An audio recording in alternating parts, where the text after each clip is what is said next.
Dear student, अगर आपको भी किसी क्वेश्चन में डाउट है तो आपको उस क्वेश्चन का फोटो खींचना है और क्रॉप करना है।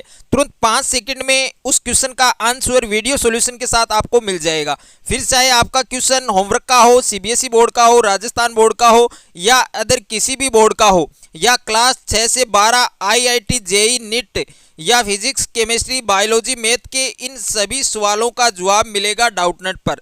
साथ ही डाउटनेट पर क्लास 9 से 12 के बच्चों के लिए लाइव क्लासेज हिंदी मीडियम और इंग्लिश मीडियम में चल रही है। 3 करोड़ से ज़्यादा बच्चे इस एप्लीकेशन पर पढ़ाई कर रहे हैं। डाउटनेट के इस एप्लीकेशन को अभी डाउनलोड कीजिए, लिंक मिलेगा डिस्क्रिप्शन में। हेलो डियर स्टूडेंट, स्वागत आप सभी का आपके अपने यूट्यूब चैनल में।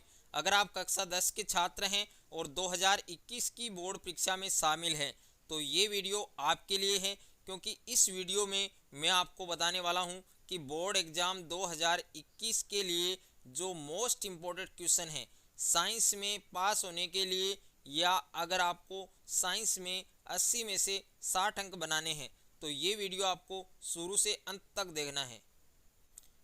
तो ये क्वेश्चन आपको एग्जाम से पहले तैयार करने हैं, क्योंकि ये क्वेश्चन आपकी बहुत ही मोस्ट इम्पोर्टेंट क्वेश्चन है। तो इसमें पहला क्वेश्चन आपको क्या दिया गया है कि फ्रियोन 113 का अणु सूत्र लिखिए, यानी फ्रियोन 113 का आपको अणु सूत्र लिखना है। बहुत ही मोस्ट इम्पोर्टेंट क्वेश्चन है और 2013 में, 2012 में और 2010 में ये क्वेश्चन आपके रिपीट हो चुका है। तो इस बार 2021 की परीक्षा के लिए बहुत ही मोस्ट इम्पोर्टेंट क्वेश्चन है।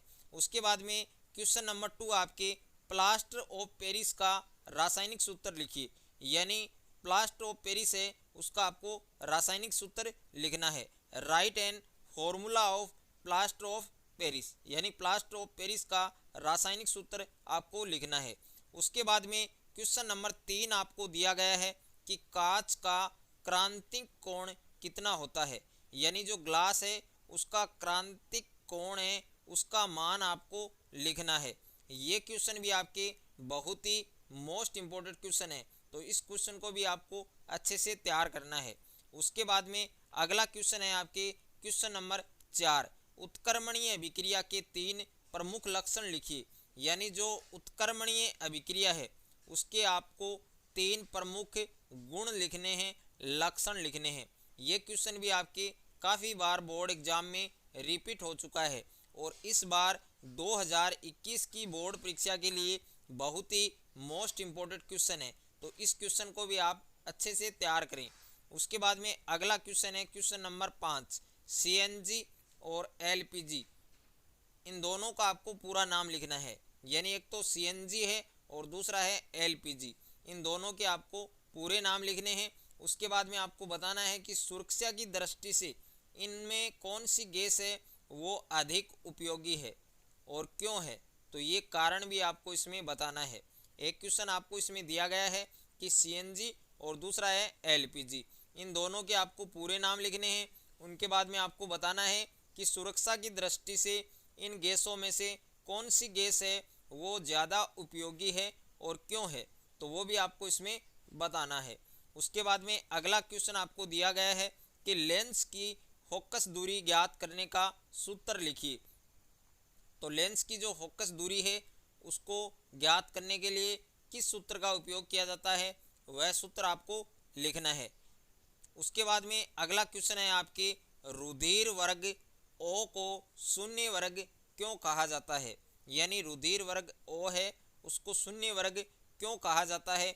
ये क्वेश्चन भी आपकी बहुत ही मोस्ट इम्पोर्टेंट है।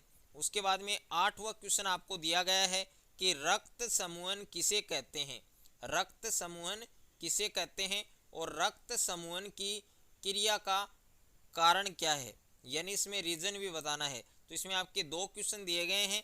एक क्वेश्चन आपको पूछा गया है कि रक्त समूहन किसे कहते हैं और दूसरा क्वेश्चन आपको दिया गया है कि रक्त समूहन की जो क्रिया है उसका कारण आपको बताना है। तो ये क्वेश्चन भी आपके बहुत ही मोस्ट इम्पोर्टेंट है, तो इस क्वेश्चन को भी आप अच्छे से तैयार करें। क्वेश्चन नंबर 9 आपको पूछा गया है कि तंबाकू के उपयोग से होने वाली 3 हानियां लिखिए, यानी तंबाकू के उपयोग से कौन कौन सी हानि होती है वो 3 हानियां आपको लिखनी है। बहुत ही मोस्ट इम्पोर्टेंट क्वेश्चन है 2015 में, 2018 में और 2019 की जो सप्लीमेंट्री एग्ज़ाम है उसमें एक क्वेश्चन रिपीट हो चुका है। और इस बार 2021 की बोर्ड परीक्षा के लिए बहुत ही टॉप क्वेश्चन है, तो इस क्वेश्चन को भी आपको अच्छे से तैयार करना है। उसके बाद में क्वेश्चन नंबर 10 है आपके, उत्प्रेरक विष और समांगी उत्प्रेरण की परिभाषा लिखिए। यानी एक तो उत्प्रेरक विष है और दूसरा आपके समांगी उत्प्रेरण, इन दोनों की आपको डेफिनेशन लिखनी है, इन दोनों की आपको परिभाषा लिखनी है। तो ये क्वेश्चन भी आपकी 2021 की परीक्षा की दृष्टि से बहुत ही मोस्ट इम्पोर्टेंट क्वेश्चन है।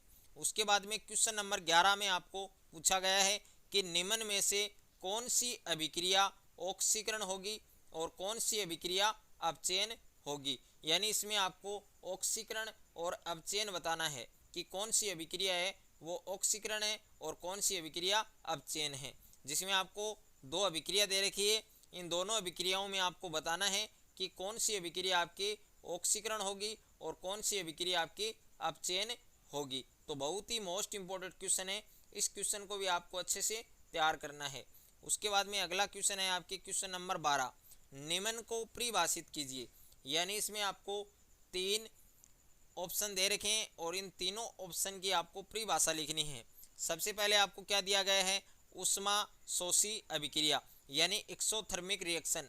जो एक्सोथर्मिक रिएक्शन है इसकी आपको परिभाषा लिखनी है और उसके बाद में इसके एग्जाम्पल भी लिखने हैं, क्योंकि इसको परिभाषित करना है और परिभाषित करने के लिए आपको इसकी परिभाषा लिखनी है और इसके एग्जाम्पल लिखने हैं। उसके बाद में सेकंड ऑप्शन में आपको दिया गया है उष्माक्षेपी अभिक्रिया यानी एंडोथर्मिक रिएक्शन। तो एंडोथर्मिक रिएक्शन है, इसकी भी आपको परिभाषा लिखनी है, उसके बाद में इसके एग्जाम्पल लिखने हैं। और 3 नंबर पर आपको दिया गया है विस्थापन अभिक्रिया यानी विस्थापन अभिक्रिया की परिभाषा और इसके एग्जाम्पल।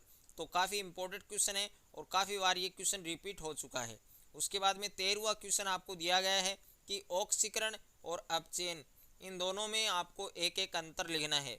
यानी एक तो ऑक्सीकरण अभिक्रिया है और दूसरी आपकी अपचयन अभिक्रिया है, यानी ऑक्सीडेशन और रेड्यूशन, इन दोनों में आपको एक एक अंतर लिखना है, एक एक डिफरेंस लिखना है। उसके बाद में अगला क्वेश्चन है आपके 14वां क्वेश्चन है, मेंडलीफ ने जब आवर्त सारणी बनाई थी। यानी मेंडलीफ ने जब आवर्त सारणी बनाई तो कुल ज्ञात तत्वों की संख्या कितनी थी वो आपको बतानी है।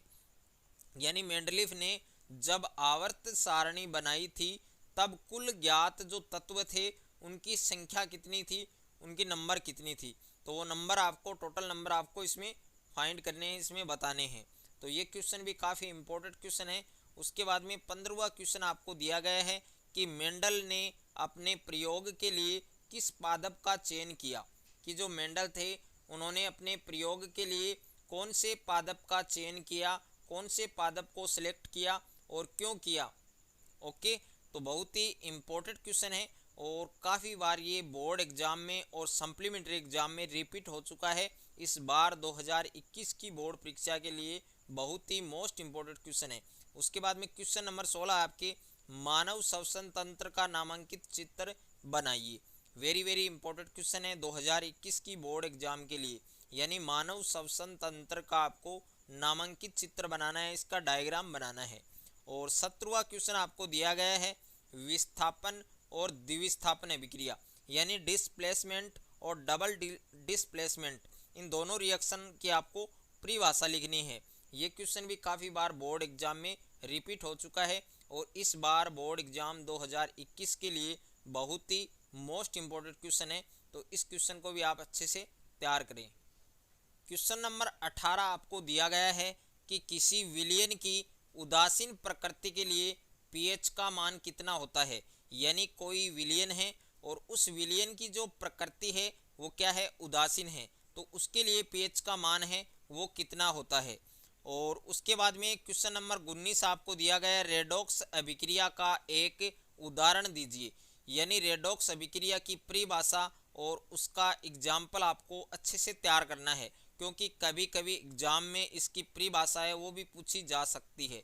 और पूछी पहले एग्ज़ाम हुए थे 2020 का और 2019 का, 18 का, 17 का, तो इनमें काफ़ी बार रेडॉक्स अभिक्रिया की परिभाषा है वो पूछी जा चुकी है और इस बार रेडॉक्स अभिक्रिया का जो एग्जाम्पल है और इसकी परिभाषा है वो पूछी जा सकती है। तो इसकी परिभाषा और इसका एक एग्जाम्पल आपको अच्छे से तैयार करना है।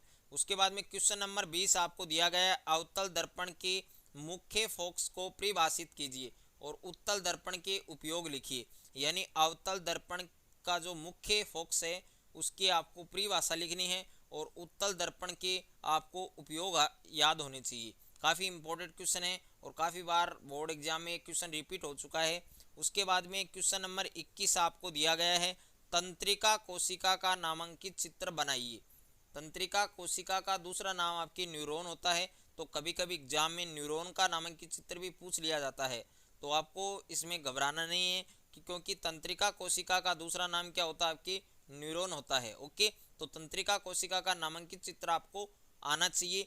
उसके बाद में 22वां क्वेश्चन है, आधुनिक आवर्त सारणी में आवर्त और समूह की संख्या लिखिए। ये क्वेश्चन काफ़ी बार हाफ ईयरली एग्जाम में भी रिपीट हो चुका है, बहुत ही मोस्ट इंपॉर्टेंट क्वेश्चन है। आधुनिक आवर्त सारणी में आवर्त और समूह की संख्या आपको बतानी है। उसके बाद में 23वां क्वेश्चन है, पीएच स्केल किसे कहते हैं। ये परिभाषा तो आपको अच्छे से तैयार करनी ही है क्योंकि पीएच स्केल की परिभाषा है काफ़ी बार एग्जाम में पूछी जा चुकी है। तो पीएच स्केल की परिभाषा आपको याद करनी है। उसके बाद में 24 का क्वेश्चन है, आधुनिक आवर्त नियम लिखिए। यानी आधुनिक आवर्त नियम लिखना है। मेंडलीफ का जो आधुनिक आवर्त नियम है वो लिखना है। वो नियम क्या होता है कि तत्वों की जो भौतिक और जो रासायनिक गुणधर्म है उनके परमाणु क्रमांकों के आवर्ती फलन होते हैं। तो ये आंसर भी आप इसमें लिख सकते हैं। उसके बाद में 25वां क्वेश्चन आपको दिया गया है, क्रिस्टलन का जल किसे कहते हैं और इसके एग्जाम्पल भी आपको तैयार करने हैं। क्रिस्टलन का जल है, ये 2015 की एग्जाम में और 2018 की सप्लीमेंट्री एग्जाम में पूछा जा चुका है। तो इस क्वेश्चन को भी आप अच्छे से तैयार करें क्योंकि एक क्वेश्चन काफ़ी बार रिपीट हो चुका है बोर्ड एग्जाम में और 2021 की बोर्ड परीक्षा में के लिए ये क्वेश्चन बहुत ही मोस्ट इम्पोर्टेंट है। तो मेरा ये वीडियो अगर आपको अच्छा लगे तो वीडियो को लाइक करें, दोस्तों के साथ शेयर करें और चैनल पर आप नए हैं तो चैनल को सब्सक्राइब कर लीजिए और साथ में नोटिफिकेशन बेल को प्रेस कर लीजिए।